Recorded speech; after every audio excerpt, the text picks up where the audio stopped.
Good morning, Douglas. Why, good morning, Christina. How are you today? Pretty good. How are you? I'm doing good. Good. So, we wanted to take this opportunity to kind of get some input from you on how your work camping experience has been. And I'm going to have some specific questions for you. Feel free to elaborate. We know you will.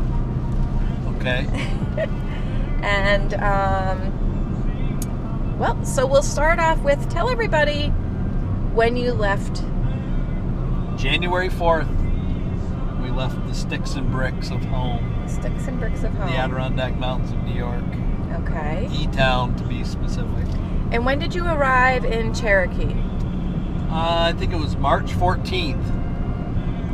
So it took us a long time to get from E-Town to Cherokee. I think we went the long way. We did. We went the long way around. About 10,000 miles to be exact. So tell me, before your work camping experience started, what did you think it was going to be like? What was your vision, your thoughts about it? Of work camping? Yeah. I probably thought it was going to be less like work and more like fun than it actually is.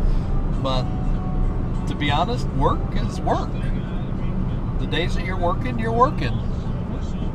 Okay. And some days you work harder than others, just like any other job. Is there anything else that you kind of had a vision of it being before you got here? Anything different? Probably that the work wasn't going to be as demanding as it can be. And it can be stressful. I mean, probably a lot of it depends on the job that you get. But I'll tell you what, working in the store, we have days, especially like 3 o'clock on a Friday afternoon, where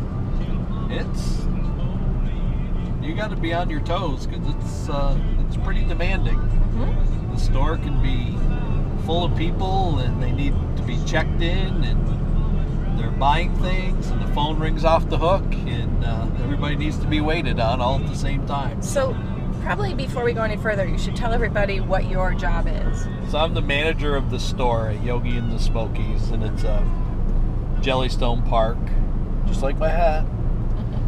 And stay on the road.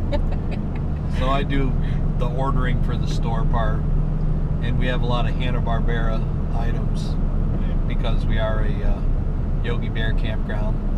So we've got all the Yogi Bear t-shirts and souvenirs and toys and everything you can imagine. Plus, my expertise, I guess, is more in the store part, like the camp store, convenience store type part of the business. Mm-hmm. Doing all the ordering and the merchandising and all that stuff. All right. But I answer the phone and I can line up cabins and RV sites, but I really don't do reservations.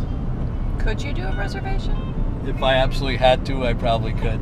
I do check-ins now. I bet you could. I do everything else on Campground Manager except for just fall short of doing reservations. I just don't do reservations. I am not real fond of doing reservations, and I was told I didn't have to do reservations, so far I haven't been doing reservations.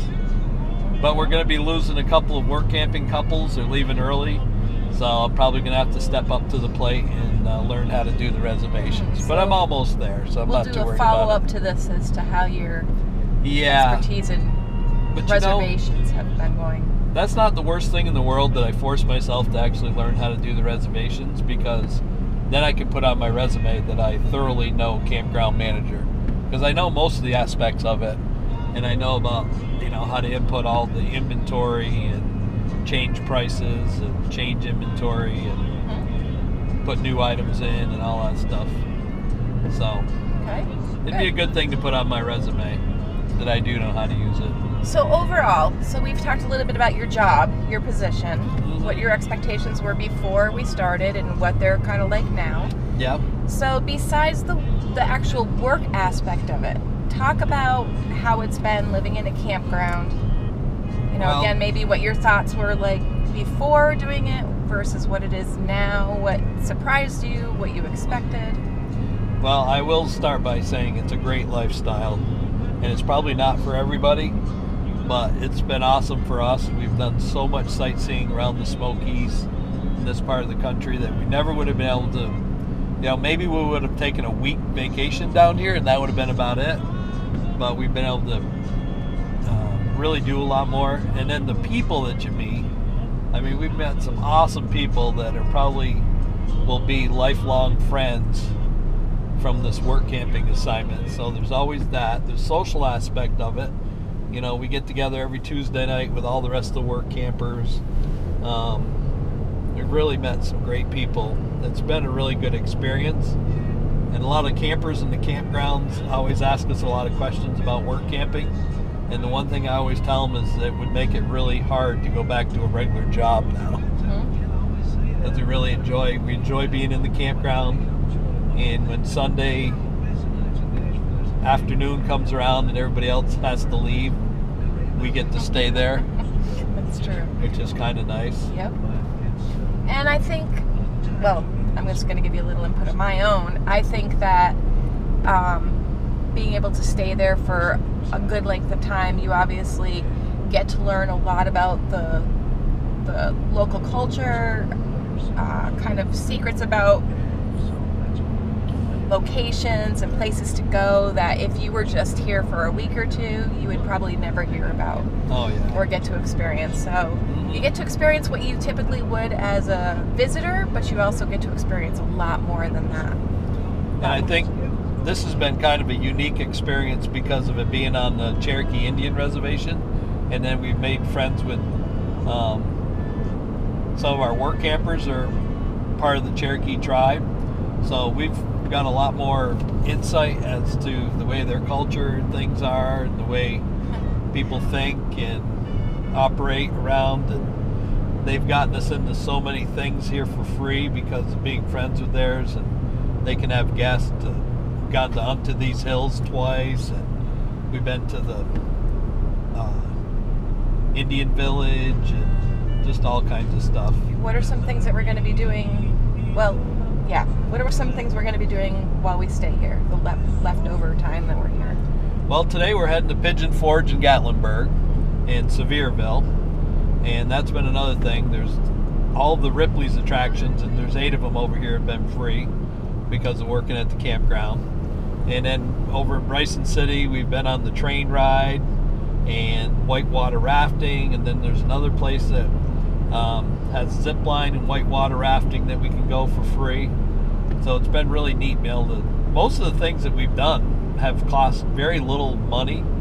We pay more diesel to get to places than what it costs to do the things once we get there. So that's been pretty awesome because you don't make a lot of money when you're work camping. So you do have to be kind of frugal with your money. Yep, you want to make the best of the situation, but you also have to be careful what you're spending. So what about food? Food? How's it been as far as being here in Cherokee and being in the South? Have you experienced anything new or different? Yeah, we've found since we've been going to Hardee's that we're big fans of biscuits now. Hardee's biscuits in particular. Yeah, the other day we were eating collard greens and they're really good. Boston butt we've had, which we've never had before. Probably did, but I think that's most of your pulled pork probably derives from originally being a Boston butt that they shred for pulled pork. But yeah, a lot of these things that they eat in the South. I'm still not a big fan of grits, of course. But yeah, some of the stuff's pretty good. I'm not big on bean bread. The Indians make bean bread. But you tried it. Yeah. What's the other one? Fry bread? That's pretty good. Fry bread, yeah. Indian tacos are pretty good. I've had those before. Okay. All right, so tell me some of... Hey, there's a New Yorker. Yep. Tell me some of the downsides of being a work camper. I would say the biggest downside is being away from your friends and family. There's no doubt about it. That is a downside. Some people probably living in a camper would be a downside, but I think we've really adjusted to that, and it really doesn't bother me at all. I sleep really well in the bed. But being away from friends and family, and then when things happen at home, we've recently had a couple people that were friends of ours die. We weren't able to go to the services and stuff because we're 1,000 miles from home. So, and another thing about where we are here is it's not even easy to get to an airport. We don't even have airports that are that close by. Mm-hmm. Where's the closest one? Probably Asheville. Which is about how far? Hour and a half. It's probably a little over an hour, yeah. Yeah, it's an hour and a half to get to the airport there. Because everything's through the mountains. All the roads are pretty much windy and very hilly. Kind of like around this. 441, we're actually in the national park here, heading over to Gatlinburg and Pigeon Forge right now. Very scenic though. Well, we're in the mountains, so right in the middle of the Smokies. You have to expect that pretty much every road out of Cherokee is going to be a hilly, windy road, and miles and time do not match here. No. You can have something that could be 30 miles away and it can take you an hour to get there. Like Gatlinburg. Yeah, so you kind of tell people plan on an hour. You get used to that. And if you've never been over through here, there's all kinds of waterfalls and stuff and rivers that are beautiful on the side of the road. And they have elk here. You can see elk at any time just in Cherokee or just outside Cherokee. All right, so my next question for you is parking your RV for a length of time versus traveling. Yeah. Tell me your thoughts about that. Well, for me, the traveling part is what it's all about. And the staying put part, they have this thing called hitch itch, and you can definitely get hitch itch. And our contract at Yogi in the Smokies was for 7.5 months, which really, in a way, is too long to be in one place. In some ways. In some ways. And I can see why businesses do that because of all the training involved. Especially if you're going to work in the store and reservations and stuff, there is a lot of training involved. Might not be so much with maintenance. I'm not sure. I haven't done maintenance, but if you were just mowing lawns or something like that, it probably wouldn't take that much training. But I can see why they don't want to be training new people every 3 or 4 months. Mm-hmm. But you make the most of it, and the way we look at it, it's a way to explore that particular part of the country where you're work camping. And that's how we've used that time. And it can be expensive moving all the time. Moving's very expensive. You can't tow a 16,000-pound fifth wheel very cheaply, efficiently. Yeah. So it's, unless you have a lot of money in the bank, that you don't have to worry about that. Yep. And that brings us to another subject. I don't know how people can do work camping if they have a lot of debt. I really don't. 4 years ago, we set out to get completely out of debt, and we sold the house that our kids grew up in, and we built a smaller house, and we did it all out of pocket. And we paid off our truck and our camper and our parent loans and all that good stuff that probably a lot of people out there know all about. And our aim is to stay out of debt. Can get by with what you make work camping, but I think that one of the biggest keys is you cannot have a lot of debt because you're going to have a hard time paying those payments. Because you're probably going to have a good time and you're going to have less stress in your life work camping, but you're not going to make the money that you're probably accustomed to in your regular line of work or if you had a career or whatever. But that's the trade-off. You know, you got to take the good with the bad. So if you retired and you have a retirement coming in, that obviously would make it a little bit easier. A lot easier. But then sometimes you're up against, if you're retired, you might be a little bit older, and it may limit you as far as what you can do, right? The reason that we started as early as we did, I was 54, and you were, what, 40, almost 48? 35. 35. Okay, we'll go with that. When we started is because Christina and I, in our many travels, would run into these older work camper couples in their 70s and stuff. And I don't know how many times they told us that their biggest regret is that they didn't start work camping sooner. So we took their advice and we did start work camping sooner. Absolutely. I mean, sooner than a lot of people do. There's people out there work camping in their early 20s. So Yep. Yeah, we have quite a variety of ages and even in our park. Yeah. Yep. People from their 70s down to 20s. Yep. Even in our own park. So what's the future plan? The future plan, well, we've got 2 more months here in North Carolina. We've got September and October. And as soon as our contract is over on Halloween, so we'll be hightailing it back to New York State. And then we have our seasonal Christmas wreath business we've been doing for years. So we'll be working that for a couple of months. We'll be back home for 2 months. And then we're going to be heading, we don't have anything lined up for the winter months, but we have 2018 lined up. We're going to be working at the homeroom store in West Yellowstone, Montana. So it's not going to be working at a campground. We're going to be working a retail job, and we're really looking forward to it. But it's going to be different because we're going to miss all of our work camper friends at Yogi and the Smokies. But that's all part of this lifestyle, is you make friends and you move on and you make new friends and new experiences. So being at the entrance of Yellowstone won't exactly be a bad thing. Nope, absolutely not. And maybe our friends will come out and see us. We have friends from New York coming to see us. We've had friends from Vermont that have come to see us. Our daughter is coming for the 2nd time. So my parents have stopped in on the way back from Florida. So we definitely have had some company since we've been there. Yep, it's been good. But we've made such close friends at Yogi and the Smokies that it almost feels like we have family there all the time anyway. It does. It does help. Anything else?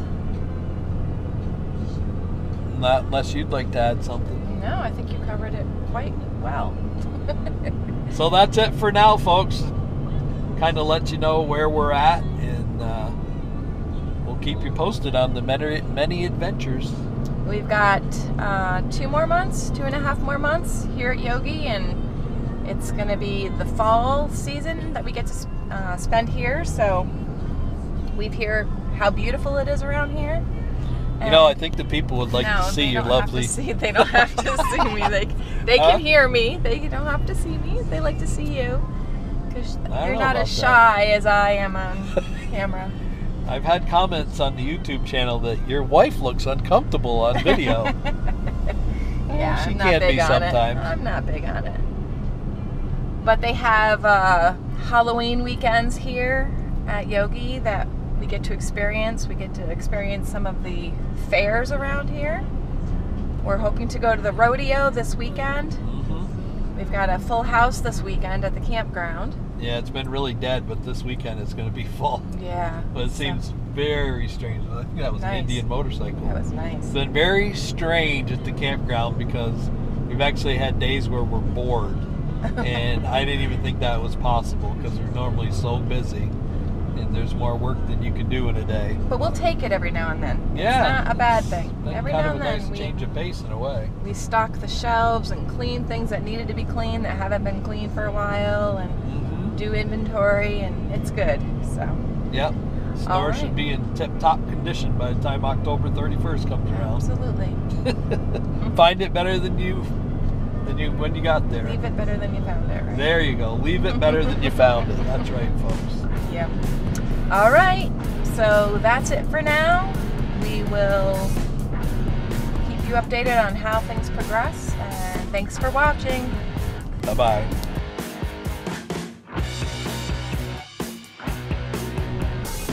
Life doesn't come with a remote, folks. If you're not happy with the way things are going, get up off that couch and go change the channel.